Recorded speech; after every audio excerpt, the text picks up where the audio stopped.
Bonjour, bienvenue sur Civitech.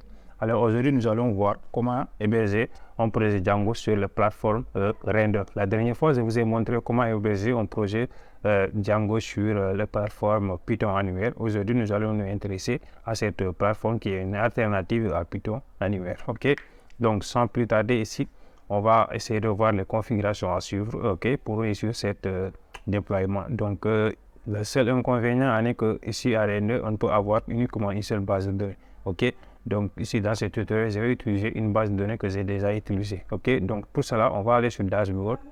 Donc là, il faut vous connecter. Il faut vous connecter par exemple avec votre compte Google ou bien un compte GitHub. Donc je vous recommande d'utiliser votre compte GitHub parce que ça va vous permettre rapidement de déployer vos projets qui sont déjà sur GitHub. Ok, donc ici, ce qu'on va faire, comme vous pouvez remarquer, j'ai déjà un projet en ligne et aussi une base de données PostgreSQL que j'ai déjà créée. Donc pour créer une base de données Postgres ici, vous allez venir sur le New ici et vous cliquez ici sur New, ici sur Postgres et vous cliquez.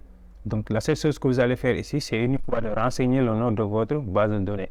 Donc le reste, vous pouvez le laisser comme il est ici et vous validez. Donc moi, je ne peux avoir une seule base de données, donc malheureusement, je ne peux pas cliquer sur créer ici. Donc puis vous renseignez le nom de votre base de données et le tour est joué. Donc maintenant, vous allez vous retourner sur Dashboard, vous allez venir ici au niveau du Postgres ici.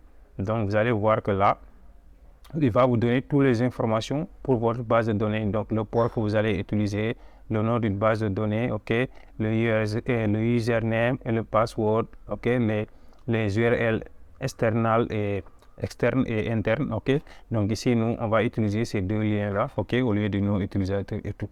Ok, donc ce qu'on va faire ici, on va faire les configurations au niveau de notre fichier setting. Donc, je vais ouvrir mon projet ici. Donc, la première chose qu'on va faire ici, on va importer environ ici. On va importer environ ici. Donc, ici, environ va nous permettre ici de mettre nos clés secrètes dans un environnement virtuel. Ok, donc pour que ça ne soit pas visible ici, par exemple, comme mon secret qui est déjà ici, donc vous pouvez les mettre au niveau d'une configuration.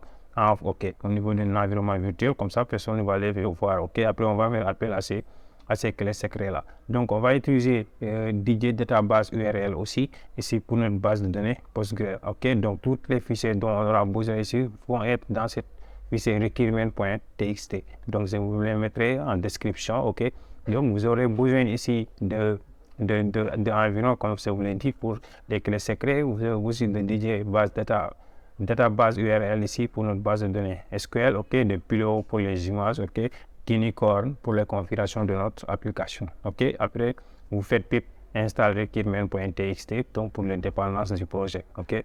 Après, vous allez venir ici, là où se trouve votre projet, c'est-à-dire le titre, ici, là où se trouve votre fichier setting. Dans le dossier, vous allez créer un fichier .env ici, c'est ici qu'on va mettre nos clés secrètes. Donc, pour récupérer ici l'URL de notre base de données, vous allez vous rendre encore au niveau du render ici, comme je vous ai montré dans votre base de données, et vous allez copier external database, ok. Comme en local, vous allez utiliser external database. Maintenant, au niveau du déploiement, qu'on va utiliser internal database, ok. Il suffit juste de venir ici, vous copiez votre clé secret, après vous allez le mettre ici au niveau du point env ici. Donc, je vais le faire. Donc, je vais casser ça.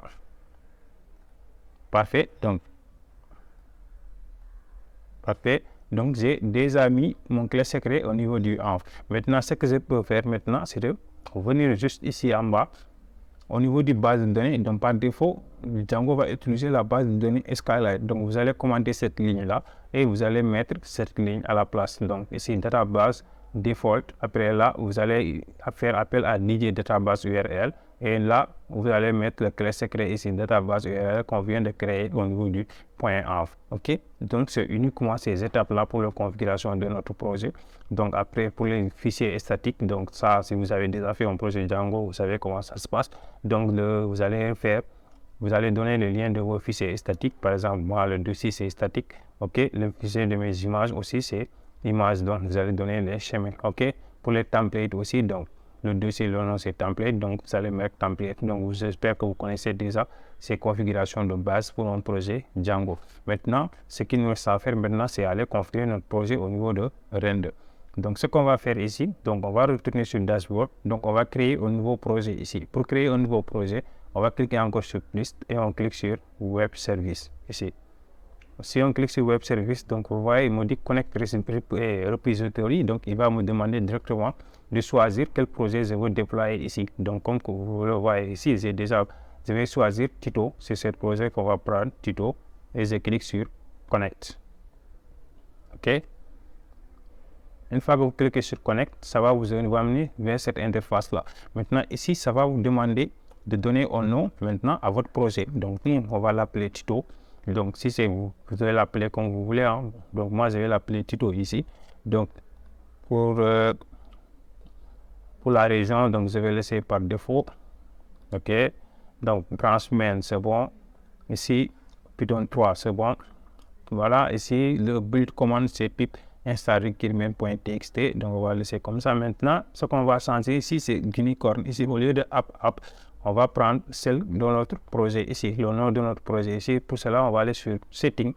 Vous descendez en bas jusqu'à là, W Application. Donc, vous allez prendre ici cette ligne-là. Vous allez copier ça et vous allez le remplacer ici par app. Ici. Et là, au lieu de points, vous allez mettre 2 points comme ça. OK? Donc, c'est uniquement ça. Vous descendez en bas. Maintenant, ici, vous allez venir sur Advanced. OK. Maintenant, on va renseigner ici nos clés secrets ici qu'on vient de créer au niveau de notre projet. Donc, les clés secrets qu'on avait créées ici, c'est database URL. Donc, ici, au lieu d'utiliser external, donc, je vais ouvrir une nouvelle page ici. On va se rendre ici au niveau du projet dashboard. On va aller dans notre base de données Postgres. Et là, on va venir copier là où on a mis internal database URL. On copie celle-là. On retourne sur ici. On va le coller là. Parfait. Maintenant, ce qu'on va faire ici, on va faire la même chose ici. On va ajouter une autre qui va s'appeler Python version. Ici, vous allez mettre la version que vous utilisez. Pour l'instant, moi, j'utilise la version 3.10.6. Donc, vous allez renseigner si vous utilisez une autre version que celle-là, vous le renseignez ici. Donc, là, c'est bon. Vous descendez en bas et vous cliquez sur Create Web Service. Voilà, parfait. Vous voyez que le déploiement a été effectué avec succès. Donc, on n'a pas rencontré des problèmes ici. Donc, vous voyez, donc là, on va les tester pour voir. Donc, pour cela, il suffit juste de cliquer sur cette ligne-là. Donc là, vous voyez, on voit que notre projet est bel et bien déployé. Donc, c'était un projet simple qu'on avait fait avec Django. Donc, voilà en quelque sorte ce qu'on devait voir dans cette vidéo. Donc, si cette vidéo vous a plu, n'oubliez pas de liker et de partager avec vos amis. Merci.